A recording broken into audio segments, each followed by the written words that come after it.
Alliance Briefing Room podcast. We are here to podcast about anything and everything Star Wars with you. Please visit our website where you can play current and past episodes. That's https://RABR KyleJohansson.us. That's RABR.KyleJohansson.us. On the left-hand side is a navigation menu. You can use this to learn how to load the Rebel Alliance Briefing Room podcast on your Android or Apple phone and tablet. And we have direct links to our podcast on Apple and Google Podcasts. Please participate by connecting to our social media, answering questions of the week, or submitting feedback directly from the site. Again, all of these are available at the Rebel Alliance Briefing Room website at RABR.KyleJohansson.us. And now, it's time to talk Star Wars. I am Kyle John Johansson, and this is Andrew Scott Sutton. Say hello. Hello. All right, this week it's just me. Scott's pulling one of those all hours kind of weeks and is either working or sleeping right now. We're not sure. He might have just got off a shift a little while ago and went to bed. So anyway, today we're going to be reviewing Star Wars Andor Episode 10, One Way Out. One Way Out. One Way out. So we're going to talk about feedback, which we don't really have any, but we're going to ask for it.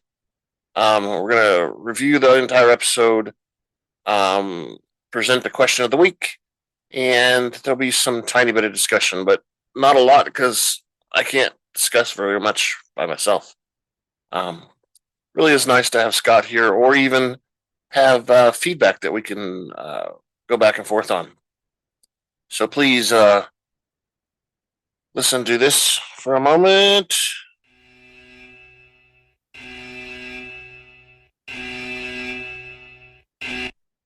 Yeah, spoiler alert's what that's supposed to be.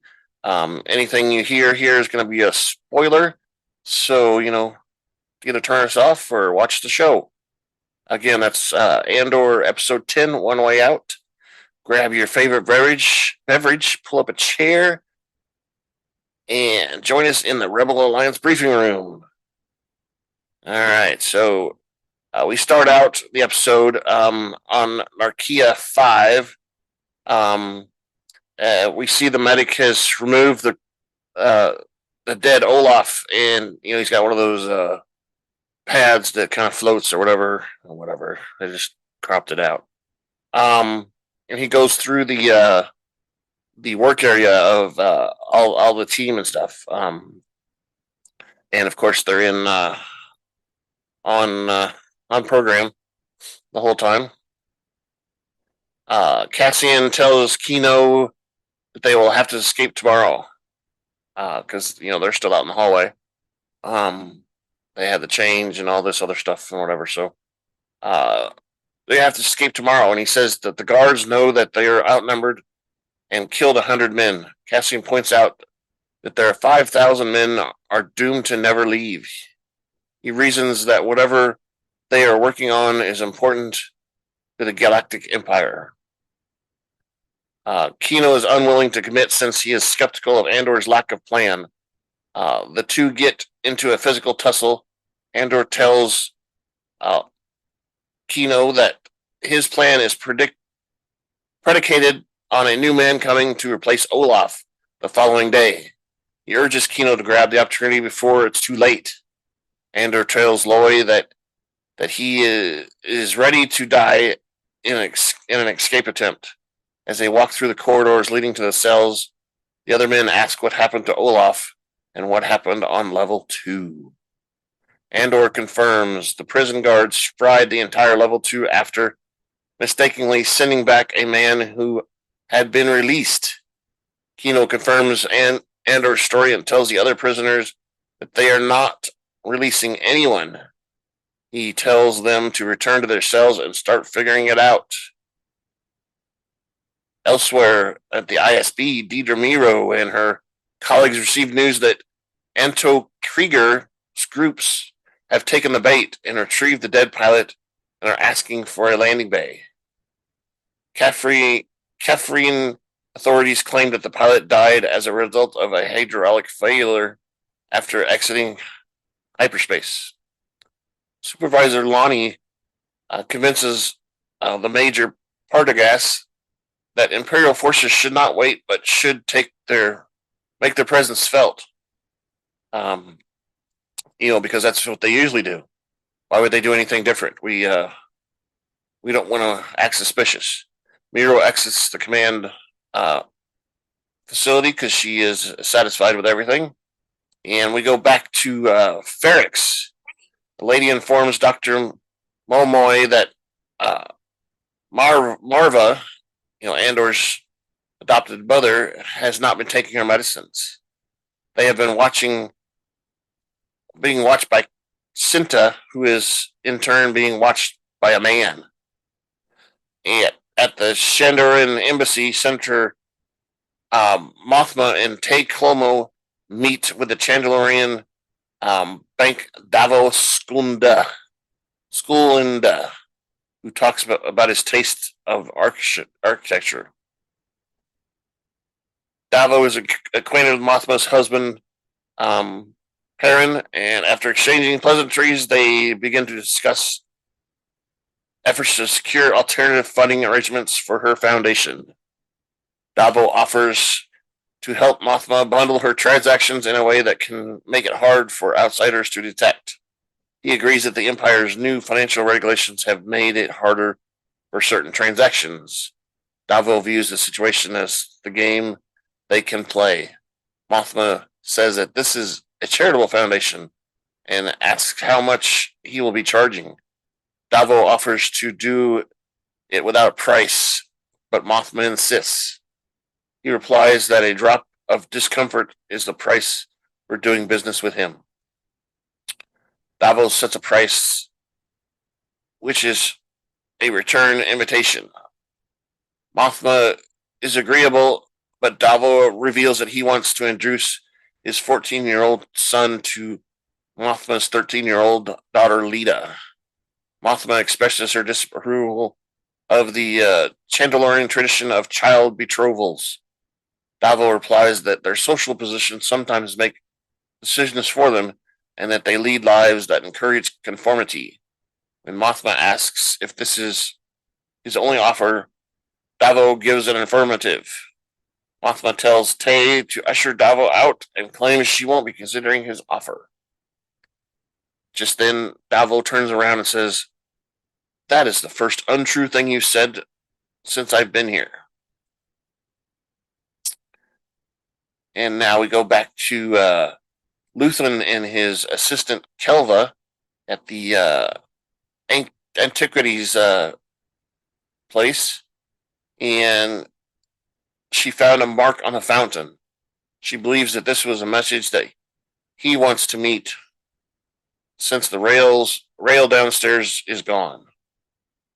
Kelva dislikes the timing and advises Luthen to go to Fondor while she takes care of business on Coruscant. Luthen says it has been a year since their contact has been reached out to them. He is willing to take the risks, even if it is a trap. The following day, at the prison, Kinos speaks to the prisoners and convinces them that they should escape. And this happens right when they wake up from their sleep. While walking through the sky bridge, the announcer announces on the intercom that all sky bridge transfers will be on program. On program. Silent until further notice. The prisoners report to their shifts as usual and begin working. Later, Andor and his fellow prisoners, include Jimbok, put their escape plans into action. Andor grabs a wrench and proceeds to cut a water pipe while Kino barks orders as normal. The prison guards prepare for another prisoner to be let down the factory floor. While waiting for Andor, The other prisoners arm themselves with tools. The prisoners raise their hands while the new prisoner is escorted down the lift. Alarms begin ringing due to a burst pipe. As the floor floods due to the burst pipe, two prisoners stage a fight which soon engulfs the floor. Andor jams the lifting, carrying the prisoner and his guard. The prisoners climb onto the lift and take out the guard. Other prisoners hurl objects at the other guards. After Kinos says, "Fight, fight, fight!" And they begin climbing and disabling guards. A guard issues orders to spark the floor or turn the floor on, prompting Lonni to tell the prisoners to climb on the tables. The water causes the metallic floors to short circuit. Good thing nobody's on the floor, huh? They are all up on the things. With the electric field disabled, Kino leads the prisoners on 5-2D in a revolt. The guards attempt to use their higher ground and hold back the prisoners, but they are overwhelmed. Some prisoners are killed, but they succeed in storming the control room and taking out the guards posted there. Prisoners on 5-2D begin climbing the disabled lift. The floor spreads. The flooding spreads to other floors and begins to drip to the floors below. While Andor and Kino and the other prisoners help themselves to weapons. Other guards start to receive noise about the flooding and riot on 5-2D. The revolt soon spreads to other floors, with prisoners from 5-2D encouraging the other prisoners to fight for their freedom. They fight and kill guards they encounter. The announcer issues orders to activate the sonic countdown and isolate level 5. Kino Lonni forces his way to level 8 command center and demands the announcer stop the countdown. When he refuses, he shoots a correction officer, prompting a third to say he will comply. Andor tells the guards to deactivate the hydro generators. The guard claims the announcer has the access. He does not. Kino forces the announcer at gunpoint to deactivate the hydro generators, shutting down power across the prison. And it was explained here that it'll take 2 days to come back up. Because they have to prime and pump. I don't know. It's all kinds of stuff. It takes 2 days for the power to start generating again. And not long after the power is cut, a backup power activates, and Andor forces the two guards out of the console at gunpoint. Andor tells a reluctant Kino to address the other prisoners. Kino has troubles coming up with something to say and is nervous about it. He tells everyone that they have deactivated the floor in every facility on every floor, and the guards are outnumbered and to take their chance to escape, even if it means death. Lonni tells the prisoners they've fried hundreds of men on level 2 and reveals that prisoners are not being released after their sentence, but are being transferred to other prisons. He tells the prisoners to run, climb, kill in order to escape the prison. And Andor and Kino leave the level 8 command center sparring with the two surviving guards. Prisoners charge through the sky bridge and stairs. The remaining guards hide in a bunker in fear. Reaching the top of the prison complex, the prisoners jump into the sea. Lonni reveals he cannot swim. Oh no, he can't swim. He did all this and led all these people up here and he can't swim. So hey, how is he going to escape? All the other prisoners take a plunge. Later that night, we see Andor and Milish run on the beach under cover of night. 3 moons shine in the sky night. Elsewhere, the disguised Lonni walks through a crowd in Coruscant, brushing past a Gortal and a Quarren. He walks through a series of tunnels and enters a turbo lift where he receives an earpiece. And he reaches up there on the ceiling tiles, basically, to find this earpiece. Almost not finding it. Luthen instructs him to press the buttons 215 in an event of a trap. As the lift descends, Luthen congratulates him on his daughter's health and beauty, and that he must be pleased. Lonni is uncomfortable that Luthen has been spying on him and his family this whole time.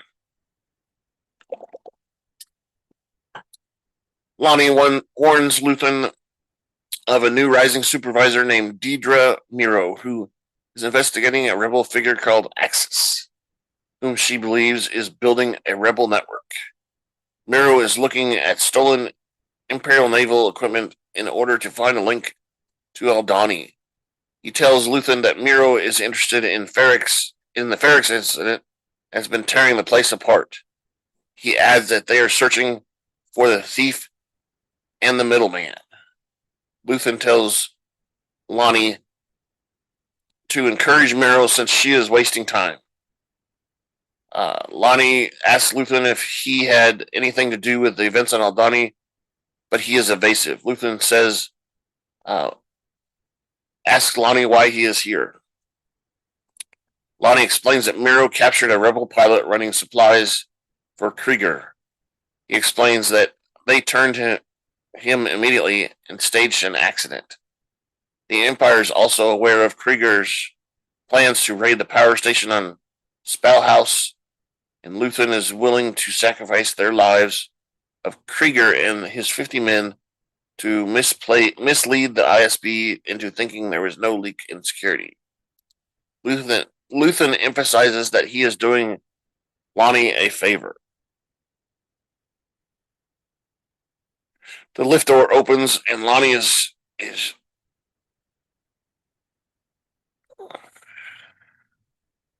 the lift door opens and Lonni sees Luthen off in the distance on a sky bridge type of thing, who asks why he is really here.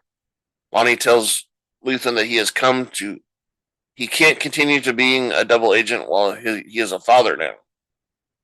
He doesn't want to risk it anymore because he's got children. Luthen reminds him that they took a vow. Lonni offers to trade Meero, Spillhouse, and Ferrix to Luthen. He says he has been working his way up the ranks of the ISB for 6 years, but can't do it anymore. Luthen asks Lonni if he's planning to betray him to the ISB. Lonni mentions his health and his wife's import business.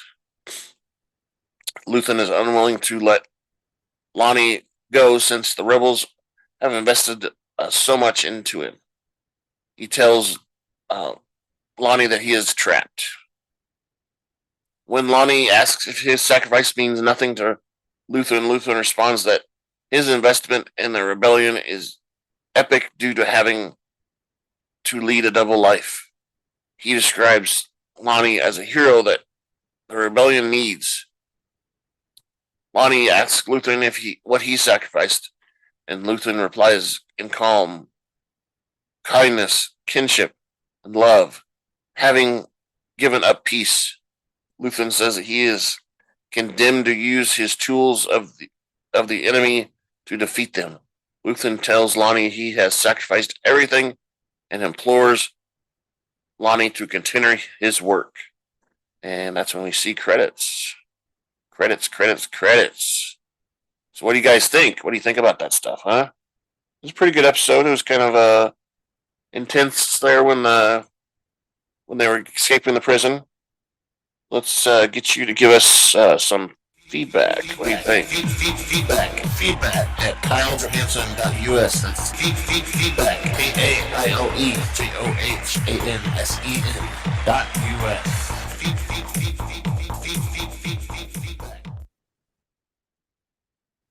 All right, feedback. Yes, and we had the email address there. You can send feedback at KyleJohansson.us. On our website, on the left-hand side, you can click the link that says feedback, and that'll bring up a form where you can fill out a form and send your feedback to us. That can be anything. It can be comments. You can correct us. You can, say how sad it is that the two of us aren't talking on the podcast, and there's only one one of us, the boring one, I guess. You can correct us, do anything. We don't care what you send. We'll talk about it on the podcast, just as long as you send something, right? All right. So then we have questions of the week. And I think my question of the week is, will Lonni betray Luthen and lead Miro to Cassian or Luthen? Ending the long reign or whatever. So will Lonni betray Luthen? That's my question of the week. And I don't know. I mean, we only have 2 episodes left, and it's a 2-parter. 11 and 12 are the 2-parter episode. And what happens? Does Andor, because of what he's done, does he get introduced to someone like Princess Leia, or how does that work? What happens on episode 10? We don't know, or episode 11. We don't know if it happens because Luthen gets ruined. I kind of think in the movies, whenever they're having a meeting or whatever, the rebellion guys, there's always a guy with a beard and robes on and stuff like that. I almost think that's Luthen. We hear him give a speech at one point, but it's a brief speech, and he passes it off to someone else after a few words. So I almost wonder if that's Luthen right there that we're supposed to believe and such. I don't know. Maybe that's a different guy, and Luthen is killed or sacrifices himself to save the rebellion. Who knows? But I'm sure you've got opinions on all that too.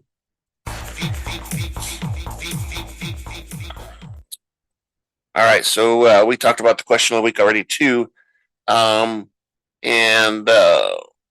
we also talked about how there's only 2 episodes left of the season,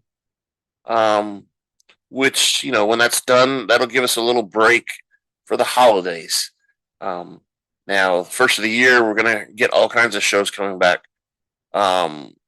There's, I think, Bad Batch is in February. Maybe that's it. I can't remember. I don't have the list in front of me right now, but there's several shows coming out at the beginning of the year. January, February, May. There's quite a few shows coming out. We're hoping to get the Mandalorian to come back this spring too. We'll get the Mandalorian. We'll get Ahsoka. We're supposed to get another season of Andor. Bad Batch. Possibly Tales of the Jedi season 2.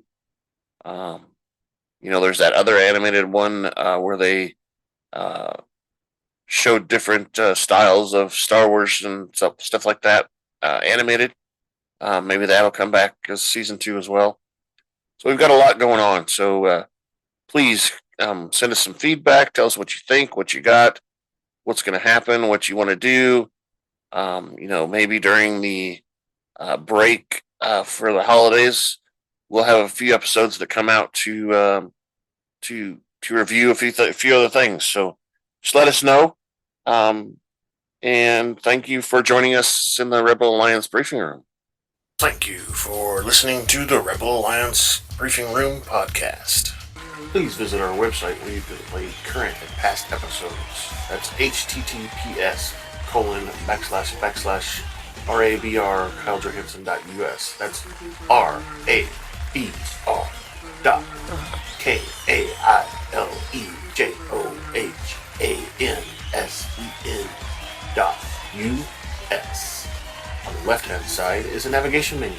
You can use this to learn how to load the Rebel Alliance Briefing Room podcast on your Android or Apple phone and tablet.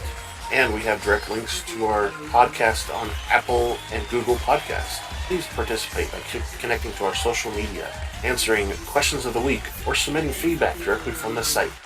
Again, all of these are available at the Rebel Alliance Briefing Room website at RABRKAILEJOHANSEN.US. This podcast in no way is approved, sponsored, or owned by Lucasfilms Ltd., Disney, Disney Plus, or any of its subsidiaries. All opinions are solely owned by Kyle and or Scott and in no way express the views or opinions of their past or present employers. Views and opinions are not supported or restricted by Lucasfilms Ltd., Disney, Disney Plus, or any of its subsidiaries. Any rebroadcast, reproduction, or any or other use of this podcast and its affiliate sites without consent of Super Duper Podcast Network and its host is prohibited. Prohibited. I am Kyle John Hansen, and this is Andrew Scott Sutton. Say goodbye now. Bye-bye. Have a good week. Bye. See you next time in the Rebel Alliance briefing room.